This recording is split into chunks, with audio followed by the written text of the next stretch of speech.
Simple situation. New York ain't going back. We tried gridlock for 60 years. It didn't work. It cost our economy billions. But you know what's helping our economy? What's making New York a better place? Congestion pricing.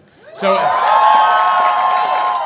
as the governor said, let me just take you through what's happened in the month and a half since tolling began. Traffic was down 9% in January. 1.2 million fewer vehicles entered the central business district, and that meant bus speeds and all speeds went way up, particularly express buses, people coming from areas where a lot of people drive. The cross streets, which are the death zone for drivers in Manhattan, anybody knows that. Canal Street, 34th Street, 57th Street, speeds are up, up, up. The streets are safer, half as many crashes, and that means pedestrians are not getting injured and killed. But this is a governor who talks to me about the economy. There are fewer cars, but there are more people coming to the central business district.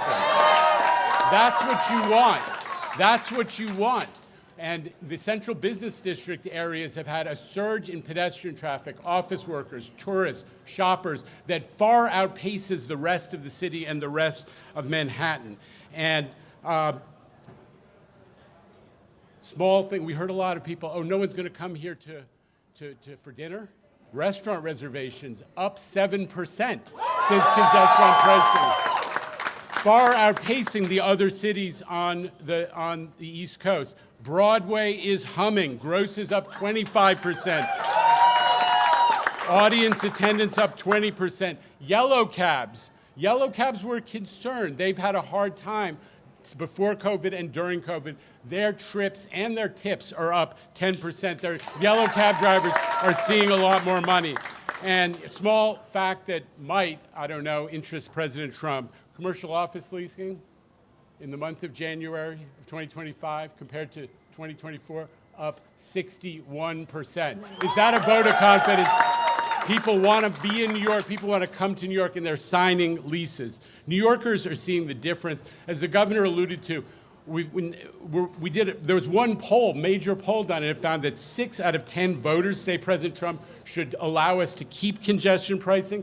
And interestingly, 7 out of 10 drivers, the people who regularly drive to Manhattan, are saying this is good, this is a good deal, and they are saying keep congestion pricing. So it's mystifying that after 4 years of environmental study, a 4,000-page environmental review, that the US DOT would seek to reverse course. So we're doing, I just want to reinforce what the governor said. We're doing exactly what the federal government asked of New York and everybody. We are doing a thoughtful local solution. I thought the Republican Party was in favor of local control. I thought the Republican Party was in favor of local control.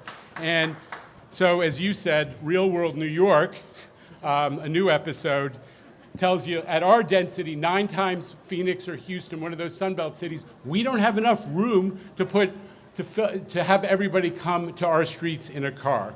We just don't have enough room. So, as the governor said, within moments of receiving that letter, we responded with a lawsuit which says, number one, we're seeking a declaratory judgment that this is not proper, and number two, we're not turning off the tolls until there's a court order.